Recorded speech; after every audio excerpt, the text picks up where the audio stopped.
Baik, mungkin rombongan juga mampir ke Masjid Al-Jabar ya Bu,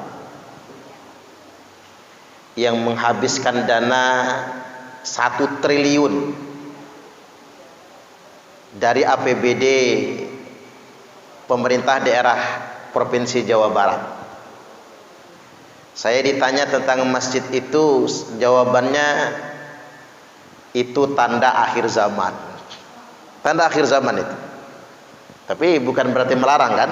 Itu tanda akhir zaman. Mengapa dikatakan tanda akhir zaman?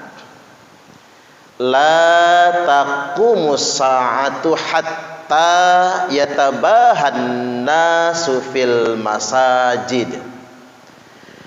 Tidak terjadi hari kiamat, kata Nabi, hingganya manusia akan berlomba-lomba mempermegah masjid, berlomba-lomba mempermewah masjid. Makanya kecenderungan umat Islam di dunia ini, khususnya Indonesia, berlomba-lomba bongkar pasang masjid, berlomba-lomba mempermewah masjid. Itu tanda akhir zaman, tanda zaman sudah tua. Kendati pun nggak haram. Contoh misalnya tanda akhir zaman itu orang meninggikan bangunan. Ya boleh saja bikin rumah bertingkat, gedung pencakar langit, nggak haram. Semua berita-berita tentang akhir zaman itu tidak menunjukkan keharaman terhadapnya, tapi ada pelajaran di dalamnya.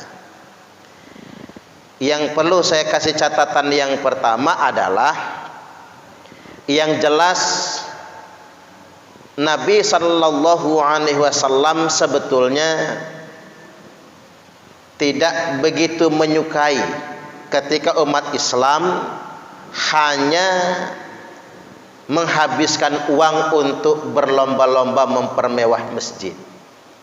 Membangun masjid itu bagus, malah pahalanya gede. Yang bikin masjid di dunia, di akhirat Allah buatkan untuknya istana. Cuman yang jadi masalah ketika berlomba-lomba mempermewah masjid, itu yang jadi masalah. Makanya sampai diingatkan sedemikian rupa, apalagi itu menggunakan APBD. APBD itu berarti kan dari uang rakyat. 1 triliun itu berapa jumlahnya Bu? Tahu nolnya berapa? Tahu nggak? Nolnya itu 12 ya. 012. 1000 miliar. Ya kalau masyarakat Jawa Barat itu sudah sejahtera semua. Di Jawa Barat itu masih banyak kampung yang belum masuk listrik loh. Indonesia ini bukan negara yang sudah bebas mati lampu, masih banyak yang nggak punya listrik. Jembatan mau ke sekolah nggak ada, jadi berenang di sungai masih banyak itu. Karena itu menggunakan uang APBD. Ya kalau kayak negara kayak Arab Saudi bikin masjid wajar, karena mereka negaranya sudah kaya, rakyatnya sudah sejahtera. Kemarin Uni Emirat Arab bikin masjid di Solo. Mengapa mereka bikinnya di Solo? Karena negara mereka sudah cukup masjidnya dan mereka kaya semua. Maka bikin di Indonesia, nggak apa-apa. Karena negara luar yang bikin dan memang mereka sudah sejahtera. Cuman kita ya jangan berlebih-lebihan. Nah yang penting bagi kita sekarang ini adalah catatan yang hendak saya sampaikan. Kepedulian sosial, karena itulah sejatinya ajaran Islam. Kalau kata Syekh Abdul Qadir Al-Jailani, sesuap nasi yang engkau masukkan ke dalam perut orang yang lapar itu lebih baik daripada membangun 1000 masjid jamiah. Nah penting yang namanya kepedulian sosial. Kadang-kadang kita ini hanya fokus kepada kemewahan dan kemegahan, tapi lupa dengan kepedulian sosial. Makanya kalau saya lihat masjid kita ini dibangun zaman Pak Harto ini, karena konstruksinya masih konstruksi model Yayasan Muslim Pancasila, walaupun sudah ada yang direnovasi. Tetapi maksud saya, ini saja sudah nyaman, ini saja sudah cukup, betul nggak kira-kira? Nggak usah kemudian kita bongkar pasang lagi, kecuali kalau sudah tidak layak, baru boleh bongkar pasang. Karena kita harus tahu, ada tetangga masjid yang nggak kebeli beras, ada tetangga masjid yang tidak bisa bayar daftar ulang anak sekolah. Bahkan ada masyarakat di lingkungan kita ini yang untuk ngambil rapot aja nggak bisa, karena masih banyak tunggakan. Kadang-kadang yang saya juga heran itu sekolah negeri loh, nahan rapot siswanya, gara-gara belum bayar uang bangunan katanya, belum lunas uang SPP, belum lunas uang daftar ulang, dan lain sebagainya. Nah, kita prihatin. Sedangkan anggaran negara APBD hanya dihambur-hamburkan untuk kemewahan dan kemegahan. Ada siswa nggak mampu bayar sekolah, rapot ditahan, ijazah ditahan. Ini fakta ini. Banyak kejadian. Orang tuanya ngeluh ke saya soalnya, Bu. Ngeluh ke sekolah, nggak mau, bayar dulu lunas. Ada yang sampai 18 juta. Ada yang 10 juta. Itu sekolah negeri loh, bukan sekolah swasta.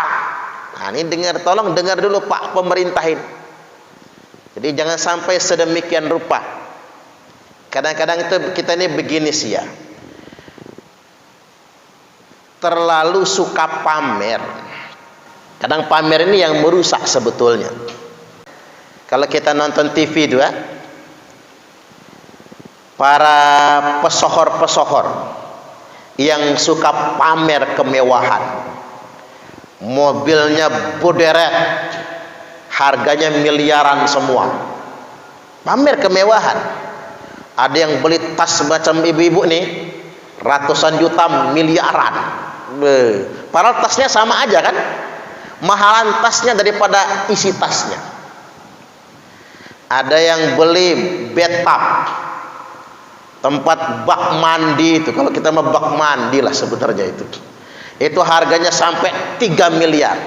Sebetulnya secara sederhana itu tidak salah, duit dia, harta dia, tapi jadi masalah kalau dipamerkan, itu yang jadi masalah. Kalau kata orang itu begini, jangan pamer kemewahan di tengah-tengah masyarakat yang susah. Jangan pamer perut kenyang di dekat orang yang lapar. Jangan pamer kesehatan di samping orang sakit. Jangan pamer kemesraan di dekat orang jomblo. Betul nggak kira-kira? Ini hukum hukum sosial, maksud saya hukum moral. Nah, ngapa kita mempertontonkan kemegahan, mempertontonkan kemewahan, padahal masih banyak masyarakat yang susah, yang nggak bisa bayar sekolah dan lain sebagainya. Ini perlu saya ingatkan. Yang kedua, tentang membangun masjid ini, kita dihadapkan dengan ujian. Ciri akhir zaman itu masjid-masjid hanya jadi tempat konflik. Di masjid kita jangan ya, pelajaran bagi kita, hanya jadi tempat konflik.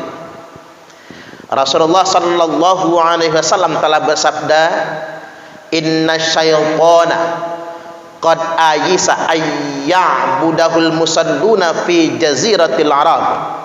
Sesungguhnya setan sudah kehabisan cara untuk menggoda orang-orang yang rajin sholat agar menyembah setan. Jadi kalau orang yang sudah rajin sholat digoda kembali oleh setan agar nyembah setan, susah. Setan sudah kehabisan cara.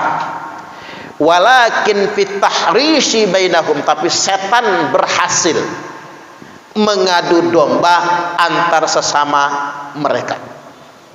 Ya di masjid, sudah sama-sama ke masjid, sama-sama rajin sholat, sama-sama berjamaah, digoda oleh setan untuk konflik. Makanya saya juga heran mengapa banyak masjid yang konflik, terutama masa transisi ganti pengurus, mulai itu panas, ada aja konfliknya. Nah, kita jangan jadi bagian konflik tersebut, jangan pernah. Walaupun ini kenyataan bagi kita, pelajaran bagi kita. Memang begitu, mula-mula setan itu menggoda kita. Udah, enggak usah sholat. Yang sholat saja belum tentu selamat, godaannya. Orang tetap sholat. Ya sudah sholat, tapi sholat di rumah saja. Enggak usah rajin-rajin amat. Udah rajin sholatnya. Ya sudah, sholat rajin enggak apa-apa, tapi di rumah. Enggak usah ke masjid. Enggak mempan juga, ya sudah kamu sholat ke masjid, tapi enggak usah 5 waktu. Belum berhasil juga, ya sudah kamu sholat rajin 5 waktu, tapi kayaknya kamulah yang paling rajin ini. Kamu yang paling peduli dengan masjid, yang lain enggak. Mulai ada rasa, kalau bahasa Sunda apa, orang pang-pang nak cenah. Paling soleh, paling rajin, paling berkorban, paling peduli. Nah, mulai itu penyakit. Akhirnya merasa paling berwenang, akhirnya merasa paling berhak. Kata setan, kayaknya kamu lah cocok jadi ketua masjid ini. Nah, tambah lagi. Maka masjid menjadi tempat konflik pada akhirnya. Apalagi masjid-masjid yang disusupi oleh orang Wahabi, karena dia ingin menguasai masjid. Amalan-amalan ahlu sunnah wal jamaah mau dihapuskannya semua. Yang benar dia dewek, tambah recok lagi. Makanya saya sering sarankan orang Wahabi jadi marbot itu saja jangan, azan jangan, ngimam jangan, jadi takmir jangan. Kalau mereka sudah dikasih peluang, sudah digeser semua. Masjid dikuasai oleh mereka semua. Padahal sudah sering saya ingatkan, kalau mengamalkan fikih itu, di mana bumi dipijak, di situ langit dijunjung. Lain ladang, lain belalang, lain lubuk, lain ikannya. Baik, yang berikutnya lagi yang saya perlu ingatkan, ingat bahwasanya esensi ajaran Islam adalah kepedulian sosial. Wallahu fi aunil abdi ma kana al abdu fi auni akhihi. Dan Allah senantiasa menolong hambanya selama hambanya mau menolong saudaranya sendiri. Makanya kalau kata caption di media sosial itu, orang kaya bolak-balik umroh dengan alasan rindu rumah Allah. Padahal Allah lebih rindu dengan orang kaya yang berbagi dengan fakir miskin. Ya enggak kira-kira? Kadang-kadang begini sih, hilang rasa kepedulian kita karena hanya mementingkan kepentingan diri sendiri. Ya termasuk ustadz ini, Bu. Saya enggak ngomongin orang lah, nunjuk ke muka sendirilah. Karena begini, saya ditegur orang, ustadz, dakwah sebenarnya bukan pas megang mikrofon. Dakwah sebenarnya bukan pas di mimbar, bukan. Dakwah sebenarnya bukan di panggung-panggung ceramah, tapi dakwah sebenarnya ada di tengah masyarakat yang lemah. Iya juga, Bu. Dakwah ini kalau pas megang mikrofon udah ketahuan. Habis pengajian begitu saya tutup, ibu-ibu nyuruh saya tanda tangan kan. Urak. Langsung nih Ustadz transportnya. Udah jelas, Bu. Khutbah Jumat, kan begitu? Khutbah Jumat di Masjid Al-Muhajirin ini paling mahal sebentar Lampung kalau mau tahu. Jadi masjid yang paling royal sebentar Lampung ini Masjid Muhajirin ini. Padahal khutbah itu paling 10 menit kan? Padahal khutbah itu rukun loh dalam ibadah kita. Zaman Nabi mana ada orang khutbah di Sangoni? Nggak ada lah. Nabi ceramah aja nggak pernah diamplopin. Subhanallah. Kan begitu? Apalagi sudah di panggung. Ini bukan di mimbar nih. Bukan di meja begini, di panggung. Lain lagi tuh pengajian akbar. Dakwah yang sebenarnya ada di tengah-tengah masyarakat yang lemah. Itulah mengapa seperti yang saya katakan di awal tadi, sesuap nasi, kata Syekh Abdul Qadir Al-Jailani, yang dimasukkan ke dalam perut orang yang lapar itu lebih baik daripada membangun 1000 masjid jami'. Karena inti ajaran Islam itu begitu, kepedulian sosial, bukan pada kemewahan masjidnya, bukan pada kemegahan masjidnya, tapi kepedulian dengan sesamanya. Dan hati-hati juga dengan budaya bermegah-megahan, bermewah-mewahan, saing-saingan. Alhaakumut takatsur, bermegah-megahan telah melalaikan kalian semua. Hatta zurtumul maqabir, sampai kalian dijejalkan ke dalam kubur. Hidup ini tidak ada selesainya. Kalau cuman kompetitif urusan dunia, hidup enggak ada habisnya. Maka orang yang paling bahagia adalah orang yang mensyukuri apa yang Allah berikan kepadanya dan tak pernah risau, tak pernah dengki dengan nikmat yang Allah berikan kepada orang lain. Mudah-mudahan kita senantiasa bersyukur. Allahumma amin.